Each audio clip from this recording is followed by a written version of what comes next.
halkani waa BBC oo aad ka dhageysanaysaan mawjadaha gaagaaban efamyada magaalooyinka qaar taleefanka gacanta iyo barta internetka ee bbcsomali.com.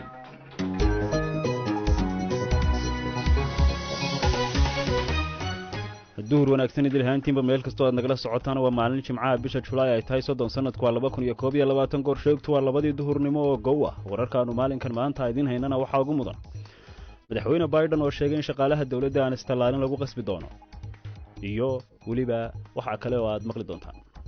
anoo waa qaatay hadeertaana waxa kamid ahay dadka dhirta ka wacyigeliya xilligan waxa ogaaday nolol iyo noolaan inay tahay ogaaday tornaatiga ka shaqeystaa beerahaas ani laftirkii waa darniyadii waxa ku jirta inaad beer fasho oo gacantiisa ku fasho waa iskaashato dhanka beeraha oo ka dhisan gaalkacyo oo la halgamaya joojinta iyo jaritaanka iyo gubidda dhirtaba.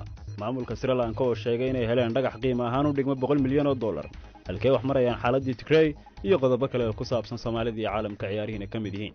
barnaamijku soo saaray Ciise Xaaji Cabdulle anigoo Cabdiraxmaan Cali Dhimbilahina aan idin la socodsiinayo ee akhyaarey duhur wanaagsan.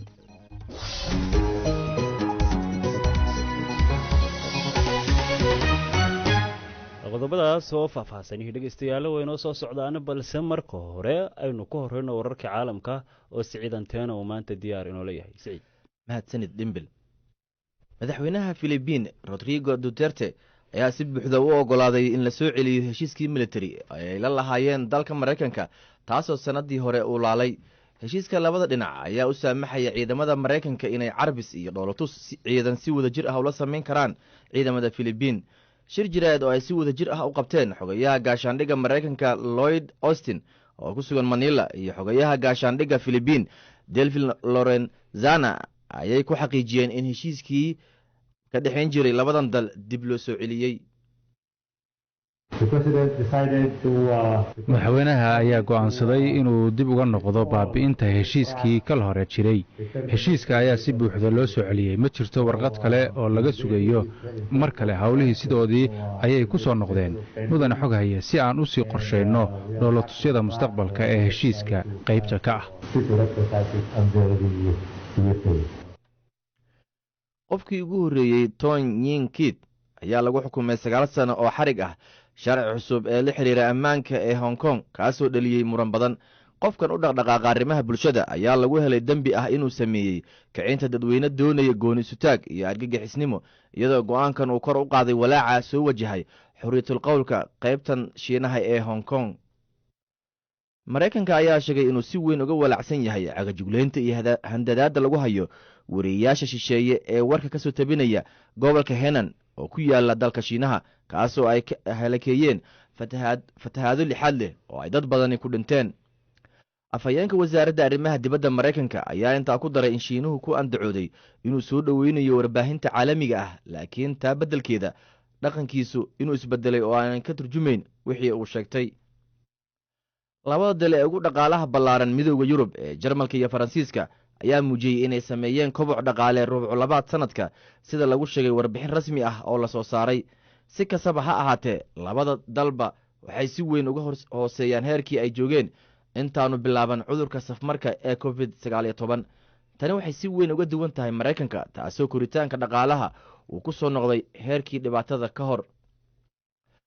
taleefanada gacanta kuwaasoo ay leeyihiin siyaasiyiin Faransiis oo dhowr ah ayaa la baaray inay saameyn ku yeesheen barnaamij waxbasaasa oo ay soo saartay shirkad laga leeyahay Israa'iil. taleefan uu leeyahay madaxweyne Macron ayaa la tuunsan yahay isaguna in saameyn lagu yeeshay. ugu dambeyn Israa'iil ayaa noqonaysa dalkii ugu horreeyey dunida kaasoo bilaaba siinta dadkiisa tallaalka COVID-19 wejigiisii saddexaad gaar ahaan dadka da'doodu ay tahay 60 iyo wixii ka sarreeya.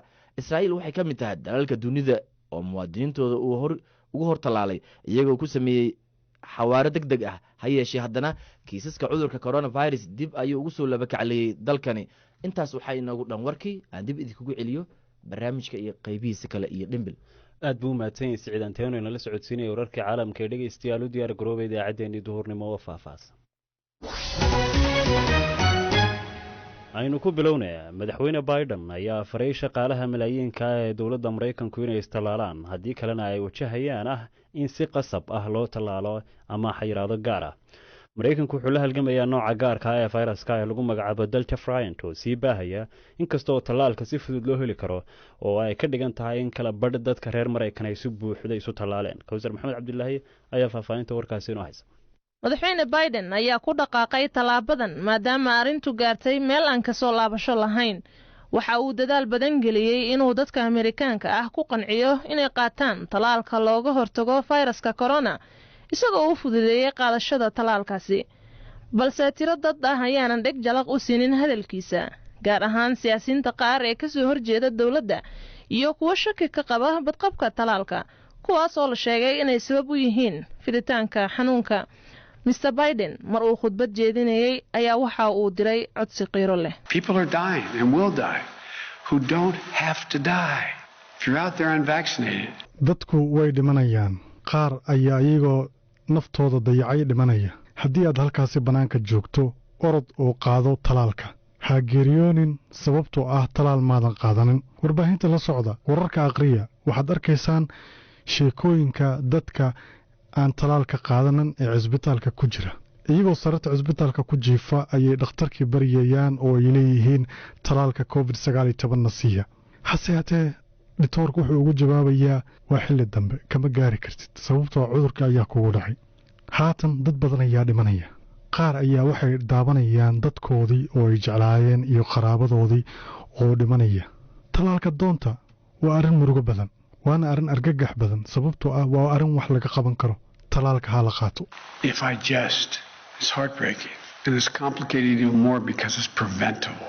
cilmi baaris la sameeyay bishii la soo dhaafay ayaa muujisay in ka badan 99% dhimashooyinka la xiriira COVID-19 ay ahaayeen dad aan qaadan talaalka fayraska corona madaxweynaha ayaa leh awood xadidan oo uu ku qasbi karo in dadka ay qaataan talaalka xanuunka balse sida la sheegay waxa uu qaadashada talaalkaasi qasab uga dhigi doonaa shaqaalaha dawladda federaalka kuwa diiday inay qaataan talaalka lagama eri doono shaqada balse waxay ku qasbanaan doonaan in ugu yaraan 1 ama 2 goor ay toddobaadkiiba soo gudbiyaan baaritaanka xanuunka coronavirus dawladda ayaa inta badan bixisay shaqooyinka qaranka Mr. Biden ayaa rumaysan in talaabadan ay tusaale u noqon doonto dadka kale ee ku nool qaybaha kale ee dalkaasi aad bay u mahadsan tahay kawsar maxamed cabdilaahi oo warbixintaasi inala socodsiinaysay dhegeystayaal haatanna aynu aadno dhanka iyo baydhabo ee wararka naga soo gaadhaya magaalada baydhabo ayaa sheegaya qoraal ay soo saareen qaar ka mid odayaasha dhaqanka magaaladaas lagu sheegay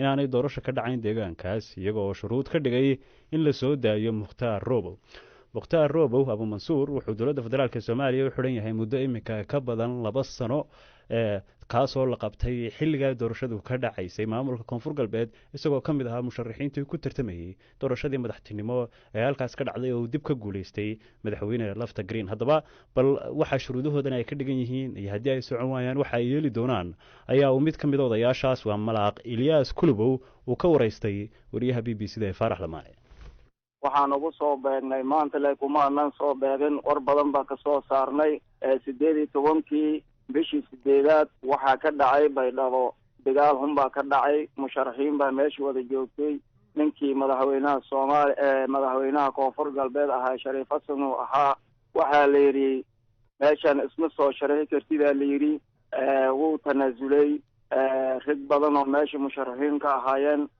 waxaa la yiri ma soo sharaxi kartid baa la yiri dawladda federaalka Sheekh Mukhtaar sidaas baa lagu soo afduubay 15 qof meesha ku dhimatay haldhibaan uu ku jiro waxa iswaraystay ama ma dubeeshiisiin qabtina ma jiro walaal waxaan u soo saarnay waa sidaas baan u soo saarnay meeshii ku baxay dhabeeshi baa la yiri Soomaaliya saas ay ku maamulhataa malaaq Ilyas wixii taariikh ah waa la soconaa laakiin warqadda sida ku qoran waa shuruudo aad ku xirteen in la sameeyo si doorasho ay uga dhacdo koonfur galbeed arrintan maxaa isugu xiraysaan mukhtaar xirnaanshihiisa iyo shuruudaha Sheekh Mukhtaar walaal horta waa afduuban yahay ma xirna ma hal maalin lama soo saarin maxkamad cadaaladna ma aan helin asigoo musharax ee la soo afduubay wuu xiran yahay maadaama dhibaato saas ay u dhacday waxaan u soo saarnay in doorasho xor iyo halaal ay ka dhici doonin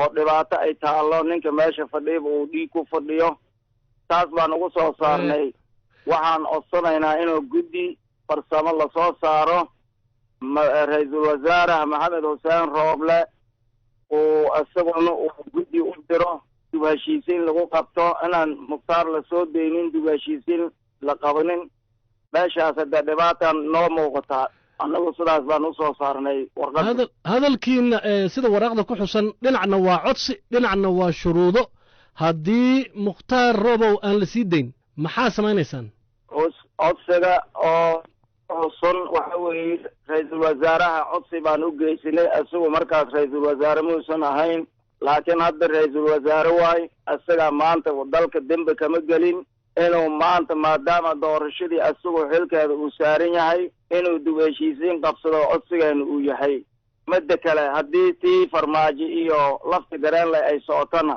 hadda kolley degan lama xuraayo arrintan hadda aad sheegayso adinkoo ka cabanaya hadda ka hor waxaa hor fadhiisateen guddoomiyaha baarlamaanka oo isna gobolladaas ka soo jeeda isku meel ay ka soo wada jeedaan go'aan ayaa laga gaaray hawshaas xaggee ku dambaysay hawshaas waa tii asaguu yidhi baydhabo uu tegey haddii mukhtaar roobo ani lafta gareen soo deeyi weyne kursiga aanan ka fadhino waxa kale uu yidhi way ahayd maadaama saas uu yidhi oo shacabka lay dhegtaas looga tafajinayo arrintaas oo been ay ahayd oo maanta inay mar dambe dib lagu soo laabanin ayaan u aragnaa inay hawshaas farsamo siyaasiyiin ay tahay oo mukhtaar inuu la soo deeyo oo ehelidiisna la raaligeliyo aan la rabin oo sidaasna hadda doorasho in ay ku dhacdo la rabo wey waayahay marka hadda wakti doorashaa lagu jiraa malaaq ilyaas adinkana shuruudaha soo saarteen hadalla xanaf lehna meeshii waa ay ka muuqdaan sida hadda aad adinka qorshaha u wadataan hadday waxba u hirgeli waayeen hanaanka doorashada ma waxaad doonaysaan inaad carqaladaysaan hadda nin carqalada ayadaaba carqaladaysan doorashadaas oo koonfur galbeed waa gedotii guddi loo diray guddi farsamo meel kasta loo diray bay ahayd tii oo haddana loo diray beledweyne loo diray bay ahayd arrintii baydhabo sida ay u dhacday geedana lama hadalkeeda lama soo qaadin haddee waxaan u aragnaa inay dawladdii iska ilaawada oo iska hindatiraysaan u jeednaa haddee sida lagu fursan karana male dagaal wax dad ah oo aad dirsateen oo arrintan kala hadlay prime ministerka miyaa jira mise warqad ayaad soo qorteen xilligii doorashada iyadoo la taagan yahay oo aa leedihiin shuruudahan ha laga soo baxo adeer marka ugu horeyso waad mahadsan tahay ra-iisul wasaaraha waa is arka weynay isagaa dood iyo wax kaleba ku jiray waad ogeyday baydhabo xamar dagaaladii ay ka socdeen oo dejinteedu ku maqnaa haddana safar buu ku maqan yahay warqadda waxaan u soo saarnay inuu ra-iisul wasaaraha warkeen iyo codsigeena uu tixgeliyo oo arrinta koonfur galbeed oo hindhaha lagu eegaan doonayna kaasi waxa uu ahaa malaaq ilyaas kulubow oo u warramayey wariyaha b b c faarax lamaane kana hadlayay shuruudo ay ku xidheen doorashadii deegaanka ka dhici lahayd oo ay ka dhigeen in ilaa iyo inta la soo daynayo mukhtaar roobow aan xaalku uusan hagaagsanaan doonin haddaba ula dhegeystayaal nagala socotaan waa b b c b b c waxaad ka heli kartaa wararkii ugu dambeeyey ee soomaaliya iyo caalamka oo dhan maalin walba haatan Ethiopia madaxa hay-adda gargaarka ee Mareykanka laga leeyahay ee USAID Samantha Power ayaa booqan doonta isbuuca soo socda dalka Ethiopia si ay u riixdo in gargaar dheeri ah loo ogolaado gobolka Tigray ay colaaduhu aafeeyeen.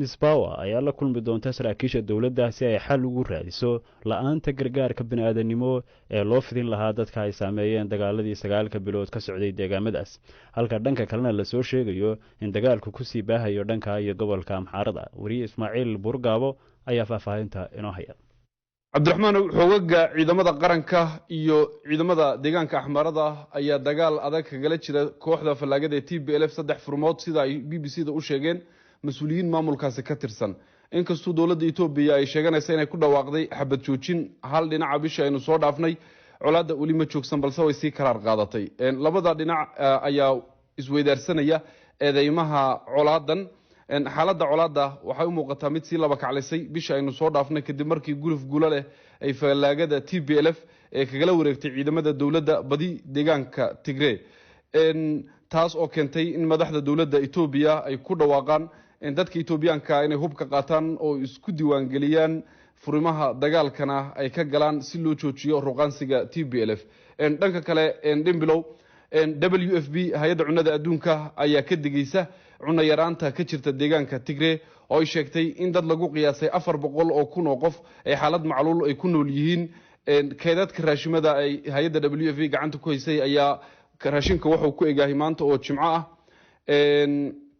dhammaan wadooyinka gala Tigray gaar ahaan kuwa ka yimaada dhanka deegaanka Axmaarada oo ka xiga Tigray dhanka galbeed iyo dhanka koonfureed ayaa wali xidhan. marinka kaliya Tigray u furnaa oo ahaa dhanka deegaanka Canfarta oo dhanka bari ka xiga deegaanka Tigray ayaa noqday mid aan la mari karin kadib markii toddobaadkii hore weerar loogu geystay kolonyo baabuur ah oo raashin u siday deegaankaasi Tigray. xaaladda waxay sii adkaanaysaa iyadoo eedeymahana la isweydaarsanaya Cabdiraxmaanow. kooxda TPLF ayaa waxa ay ahayd xisbigii talada deegaanka Tigray hayay koor inta aysan ciidamada Ethiopia aysan gelin bishii November markaas oo ciidamada TPLF ay weerareen saldhig ay halkaasi ku lahaayeen. ciidamada Ethiopia dhawaan waxay sheeganayaan inay guuto ka tirsan ciidanka falaagada TPLF ay ku jabiyeen furinta deegaanka Canfarta. sheegashadaasi si madax bannaan looma xaqiijin karo dhimbilow. aad buu mahadsan yahay wariye Ismaaciil Burgaabo oo xogtaasi nala socodsiinayay. haatanna iskaashatada beeraha ee Muruqmaal ayaa isku dayay inay karaankood ka hortagaan jaridda dhirta iyo dhuxulaysiga magaalada Gaalkacyo iyo hareeraheeda. iskaashatadan ayaa shaqo abuur u sameeya dadka dhirta guba balse ay uga baaqsadaan hawshan ay ku fogan yihiin. Cabdiweli Cali Xaashi waa gudoomiyaha iskaashatada Muruqmaal waxa uu iga warramay sida ay wax u wadaan iyo ilaa hadda waxa bal u hirgalay. waa dhirta iyo ilooyalaha iyo beeraha iyo shinnida iyo xoolaha iyo doorada magrad. markaas see u ilaalisaan? waxa u ilaalinaa anagoo dawladda intaa kulada male hay'ad intaa kulada male iskeena soo xilqaanay marka aragnay dhirtii inay dhamaatay dadkeena naf ku dirta magrad. waxaan samaynaa ayaantii horreeyay baabuur waa ku risi jirnay dadka xusha jara meelaha baadiyaha u tagi jirnay waa ka wacyi jirnay waxa ugu jirnay dhirta joojiya inta geed nool jar lahayn geed nool beera dadka marka wax garayna hore waxay anaga ilmaha ku beeranaa dad baa naf baa ka raadinaa magrad. wax shaqo abuur noo sameeya. markaydan dhaheen hawshan aanu qabanno shaqaanu ka raadsanaa nolol maalmeed baanu kala soo baxnay shaqo abuur noo sameeya maxaa kaga falceliseen? waxaan kaga falcelinay dib baa u laabanay tashi baa sameynay waxaan sameynaa 5 maalin baa shaqo gelinaa oo jaharnaati waxa nolol maalmeed $5 ama $7 $8 aasina ma garataan beeraha ka shaqeeya ma garat beeraha degmada Hareeraha. marka beeraha ay ka shaqeeyaan aad shaqo gelisaan yaa leh iskaashatada beeraha iska lahaa. marka ururkiin hawshan qabtaa waa iskaashatadii beeralayda? waa iskaashatada beeralayda iyo xoolaha iyo dhirta. marka iskaashatada beeralaydu miyaan qof kasta beertiisa gaar u lahayn ma beer aad wada leedihiin baa jirto dadkani ay idinka shaqeeyaan? maya beeraha qof walba beertiisa shaqsi u leeyahay laakiin lacagta iskaashato aruurto dhaqaalaha meesha yaalla maar ayaa waxaan nidhaa qofkii beerta oo u baahan tahay kaasada inta laga jaro qofkaas hala siiyo 5 qof oo beerta u wada iyaguna jaharnaati ka helaan si dhirtii u baaqato jarin. laakiin inta beerta la oodaya ma hal maalin ka badnaanaysaa soo maalmihii kale u baahan maayaan meel nolol maalmeedkii ka raadsadaan oo halkii kayntii iyo dhirtii ay jirayeen ku noqon maayaan? waa sax dadku xataa wax 100 ama 200 ku sina maaha inta maalinka aan shaqaysiinaa waxa u badan 20 qof ma garatay 20 qof ma shaqaysiido ay dhirta 500 jaraysay waxa hartay 480 dhirtii ku sii maqan. marka taasi maxay soo korinaysaa soo hawsha halkii kama sii socoto idinkuna daalun kororsan maysaan kolka? dal ba kororsan laakiin inaha caalamka tusanaya wax laga qabto dadkaas u baahan yihiin dhirta ee laga wacyi geliyo oo shaqada loo abuuro waa bilow walaal. marka ilaa iyo hadda maxaa idin qabsoomay bal hawsha ku jirtaan ilaa iyo hadda? ilaa hadda waxaa noo qabsoomay 50 qofood ayaa dhirtii hadda bari ka noqotay intii hal bil ah ka fadhiisay maantana waxaa magaalada keenay oo hadda ila jooga wuxuu ahaa 20 qofood oo ilaa shalay ilaa xay ugu maqnaa maanta magaalada keenay oo ay raggan walaalihiin shaqo oo la sameeyay adinku shaqada si ay u kala daran tihiin dhirta joojiya. markaasay ku ogaataan dadka dhirta jaraay halka ay ka jarayaan oo ku soo heshaan ka hor intaydaan shaqada siin? waa wadan aan naqaana waa dadku markii aan naqaana way dad ajaanib ma ahan wadanka ka yimid dhulka waan naqaana waa u tagnaa meel oo qiimaha kaas iyo dhanbay la yiraahdo u badan yihiin hataa dhirta jariinkii wax ka dan dab ay ku sii deynayaan sidoo kale cawskiya gubanaya dad xoolaha ku gubanaya bahalaha ku gubanaya. marka ilaa iyo hadda cid dawladii hay'ad kale oo idinka caawiso hawsha xal kale oo kan ka ballaaran inna ma aragteen? wax adiga noo kaaroon oo waraysi naga qaadan oo taadiyahay maana wax ku diiday waxan taa kule. marka bal imika maxaa idin qorshaa? waxaan noo qorshaa inta tabarta nagu gaabsano hawsha waa weynaa inta nolosha nagu jirto asleena si dhirta lagu baajilaa ku baaqaleedba. kaasi waxa uu ahaa cabdiweli cali xaashi oo ah guddoomiyaha iskaashatada muruqmaal oo isku dayaya inay ka hortagaan dhuxulaysiga iyo dhirjaridda iyagoo shaqaalaysiinaya dadkii howlaha ku foognaan jiray. dhanka kale waxaan la hadalnay mid ka mid ah dadka ilaa iyo hadda ka faa'iidaystay waa Siciid oo ka warramaya waxa noloshiisa iska bedelay intii uu ka soo maqnaa jaridda dhirta. annaga dadkan horta anigu dhirta awal jari jiray maadaama dhirta ay jari jiray raggan ayaga dhirta igu dhex yimid adugu muddo 13 sano baa dhirta jiray haye dhirta igu dhex yimaadeen haddeertaan muddo adiga bil gudaheeda bay waxay igu dhex yimaadeen meel yaro dhambayl waxay yidhahdeen dhirta jaritaankeeda inaad iska daysaan lagaa rabaa oo faaska ka daydo geedaha ku jaraysid haye markaa ma qaadato dhirta jaritaankeeda ma joojisay mise weli waad wadaa? anu dhirta jaritaankeeda waxaa idhi cidaa ku biisaa meel kaloo u dhaqaaqana ma aqaan baa idhi haye waxay yidhahdeen waxa kaaga roon inaa wax aad joornaati aad shaqaysatid oo inta geed jari lahayd aad geed abuurtid annaka aa wax noo qabatid adiguna aa horumar gaartid oo sida annaka horumarka aa ku joogno oo kale aa gaarta laga yaabo marka dambe beera inaad filatid oo iska daysid dhirtaa jaritaankeeda. marka hawsha ay kuu soo bandhigeen maxaa ka hirgalay? anugu waa qaatay haddeertaana waxaa ka mid ahay dadka dhirta ka wacyigeliya xilligan haye waxaa ogaaday nolol iyo nololaan inay tahay ogaaday joornaatiga ka shaqaystaa beerahaas aniga laftirkayga waa hadar niyadeyda waxa ku jirta inaad beer fasho oo gacantiida ku fasho oo anigu aa abuurto soo saarto mid ii shaqaysa. marka nolol maalmeedka aad ka hesho shaqadan iyo tii hore dhirjaridda farqi intee leeg baa u dhexeeya ma ku haysaa wax faa'iida? waxa u arkaa nolol iyo nololaan inay tahay inaa awal dalka aanu burburin aa ku waday laakiin haddeertaan horumar iyo dhismo inaa wadaa dareema. marka imika shaqadan cusub ee aad qabataa ma kula muuqataa mid aad kusii joogayso oo tii hore aad kaga maarmayso oo aanad dib ugu noqon doonin? aad iyo aad baa ugu rajo weyna aad iyo aad. asxaabtii kale dhirta kula jari jirtay maxaa kaaga qorsha ayaga? waxaa kaaga qorsha aniga wixii kalaamkayga haddii wax iga maqlayaan dhirta jaritaanka ha laga daayaa. haye ciidama kaa qaadatay ilaa iyo hadda ma kusoo biirisay koox cusub kooxdan aad ku biirtay? ururkan iskaashiga dhowr mar raacay oo beeraha dhexdeeda kaxeeyo meesha dhirta dad badan baa kasoo wadnay oo uu tegey annaka laftikana waraysi naga qaadeen waxay yidhahdeen dhirtin awlaa jari raggi ala jari jirna way moogtahay anugu dhirta jaritaanka ha laga daayo waa nolol iyo nololaan sanbaa fiican oo wanaagsan waana dad badan baa iga qaatay haddeer kuwa jaraay oo kusii maqana waa jiraan. kaasi waxa waa Siciid oo ka mid ah dadka ka faa'iidaystay barnaamijka ay wadaan iskaashatada beeraha ee muruqmaal oo isku dayaya inay kaymaha ka soo saaraan kuwii isku dayi jiray inay dhirta gubaan jaraan sidoo kalena ka ganacsadaan iyagoo u sameynaya shaqo abuur kale sida inay beeraha fashaan. weli dhegaystayaal halkaad nagala socotaan waa BBC.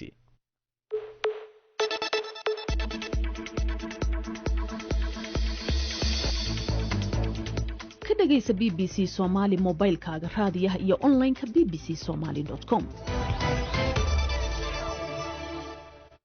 waxaa soo baxaya kiisas la xidhiidha cudurro kala duwan oo xooluhu ay u gudbin karaan bani aadamka. cudurradaas waxaa ka mid a kudka iyo beer xanuunka ama cagaarshowga. haddaba wariye Siciid Xasan Anteno ayaa weydiiyey bal inuu faahfaahiyo cudurradan tirada badan waxa ay yihiin iyo sida ay xoolaha ay ugu gudbiyaan dadka. Dr. Xareed Xambe oo ah isuduwaha adeegyada caafimaadka ee xanaanada xoolaha ee ismaamulka Gaarisa ee dalkani Kenya.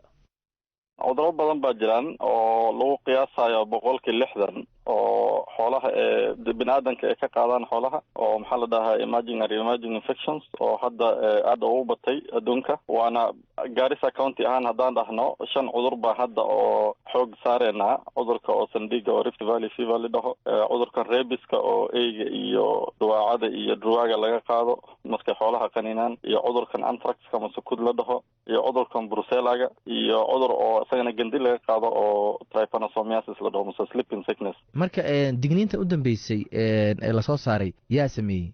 hadda maxaa iskaashanay dhinacan xanaanaha xoolaha, maxay iskaashadeen qoladan oo idaaradan oo health oo committee oo maxaa la hagaajiyey la dhaho One Health oo ka shaqeynaysa cudurahan oo kasoo gudbaan xoolaha oo dadka usoo gudbayaan. maxaana wala sumeyneynaa wax la dhaho surveillance mase saxan oo cudurahan la raadinayo, dadkana laga horgaarayo, controlkooda iyo programkii lagu controli lahaa la subinayo. badnina hadda waktigan abaaraha oo isku gurguurayo iyo xoolaha maaragtay wararka masadaaqa isku imaanayaan iyo cudurahan aad u faafaan. marka kulan oo maxaan wala qabnay oo xanaanaha xoolaha iyo healthka kasoo qayb gashay oona maalgelisay kuwa la dhaho co group oo rasmaal ay siiyeen Global Health Security Agenda oo USAID funding ay tahay, iyo World Health Organization iyo UNICEF iyo Save the Children. County governmentna ayadana waxay ku darsatay yaan isku imaanay oo dhaar hore ka hadlaynay sidii maaragtay cudurahan dadka looga qaban lahaa lahaa xoolahana sidii ay kusoo gaari lahaayeen looga reebi lahaa oo sifa programme oo vaccination iyo risk mapping iyo surveillance-kan aada kor loogu qaado. aad buu u mahadsan yahay axmed aan idhaahde siciid anteno oo wareysanayay doctor xareed oo ka hadlayey bal sida ay xooluhu xanuunada qaar ay ugu gudbin karaan aadamaha.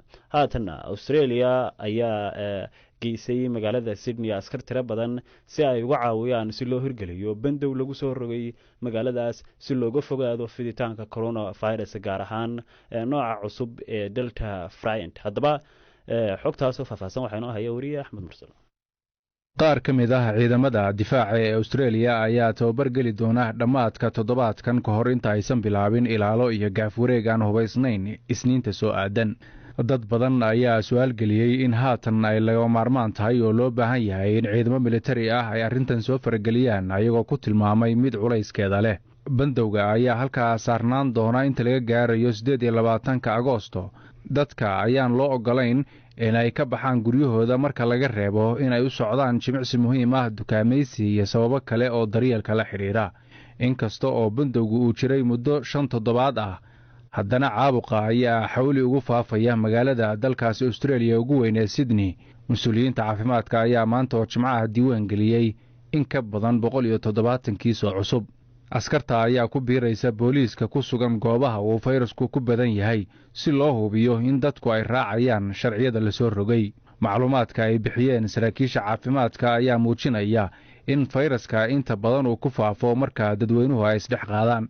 cudurka dilaacay waxa uu si weyn u saameeyey shaqaalaha muhiimka iyo qaar badan oo ka mid ah dadka saboolka ah ee ku nool daafaha magaaladaas, halkaas oo ay ku nool yihiin ku dhowaad 2 milyan oo qof. buu mahadsan yahay axmed mursal xuseen oo warbixintaasi inala socodsiinayay. weli dhegeystayaal halkaad nagala socotaan waa b b c. bal haatanna sheeko ka duwan sheekooyinkii aynu ku soo haynay idaacaddeenna duhurnimo. waa sheeko ku saabsan dhagax qaali ah oo Sri Lanka laga helay oo qiimihiisa la sheegay inuu gaadhayo 100 milyan oo dollar sida ay maamulka Sri Lanka sheegeen. bal haddaba dhagaxaasi waxa uu yahay iyo halka laga helay iyo bal halka uu ka yimi ciise warbixintaasoo faahfaahsan inoo haya oo stuudiyo hadda igula sugan. ciise. cabdiraxmaan, khubaradu waxay sheegayaan in dhagaxan oo midabkiisa uu yahay buluug uu qiyaastiisa iyo qiimo ahaanba uu caalamka ka joogo 100 milyan oo dollar. dhagaxan oo culeyskiisuna waxaa la sheegay inuu yahay 510 kilogram ama kiilo ayaa lagu magacaabaa serendipity sapphire. marka cabdiraxmaan, dhagax 510 kiila oo 100 milyan oo dollar jooga ka waran, bal waa arrin cajiiba. ninka qodaya ceelka ayaa waxa uu sheegeen Sri Lanka xukuumadda in ninka ceelka qoday uu ku wargeliyey saraakiisha dhagaxan inuu ka dawriyo dhagaxaanta kale. markii dambe ayaan ogaanay yiraahdeen in uu yahay dhagax qaali ah. ninka ayaa ka gaabsaday inuu sheego magaciisa oo dhammaystiran ama goobta uu ku sugan yahay sababa dhanka ammaanka awgood. Gamage oo ah dadka macdanta qodo ayaa mas-uuliyiinta waxay ku wargeliyeen Cabdiraxmaan in dhagaxa uu helay, balse muddo sanad ka badan ayay qaadatay in dhagaxa laga nadiifiyo dhoobadii iyo caradii dul saarneyd si loo baaro loona xaqiijiyo. intii uu socday hanaanka nadiifinta ayaa Gamag waxa uu sheegay in qaar ka mid ah dhagaxaanta ay noqdeen nooca qaaliga ee safayaga loo yaqaano. Ratnapura oo macnaheedu yahay magaalada dahabka ee luuqadda Sri Lanka waxaa looga yaqaanaa caasimadda macdanta ee dalkaasi ku yaala koonfur bari Aasiya. dhagaxyo kale oo qaali ah ayaana horey looga helay. marka sanadka hore wuxuu dalkaasi Cabdiraxmaan nus bilyan oo dollar ka helay iibinta dhagaxaanta qaaliga ah iyo dheemankaba. marka baaritaanka ayaa imaanaya iyadoo waaxda macdanta qodista ee Sri Lanka ay u soo food saartay ama ay soo food saartay khasaaro fara badan oo ka dhalatay dhibaatada cudurka safmarka ee COVID-19. marka waa dhagax 510 kilogram 100 milyan oo dollar ayaana laga baxshay. waxaana u malaynayaa in dhagaxaantaas oo badan dhulka Soomaalida laga yaabo in laga helo. malaha dadka aad leedahay baaramiya aniga hadda kuma talanayo in dadkii hawaalin aad u mahadsan kaas waxa ahaa ciise xaaji cabdulle oo la socodsiinayay faahfaahinta warkaasi bal haatan haddii aynu eegno ciyaarihii u dambeeyey iyo wararka ka cusub Aston Villa waxa la isku dayay in laga iibsado ciyaartooyga caanka ku ahaayeen kabtankoodii waa Jack Grealish Man City ayaa lacag qaali ah ku doonaysa 100 milyan ku dhawaad iyagoo rabta inay ku xoojiso kooxdeeda sanadkan si ay u qaado horyaalka Ingiriiska mar kale kooxda Manchester United-na laacibkoodii Pogba ayaa la sheegay in Liverpool la xidhinayo laakiin samacada ilaa ay hadda warkaasi sidoo kale West Ham iyo Katsuma ayaa israadinaya intaas baynu ku soo afmeerinaa dhageystayaal tan iyo inta aynu galabta ku kulmi doono barnaamijka dooda oo laga hadli doono mawduuca ku saabsan tartanka guddoonka baarlamaanka Somaliland iyo Faarax Lamaane waa nooyo kolkaas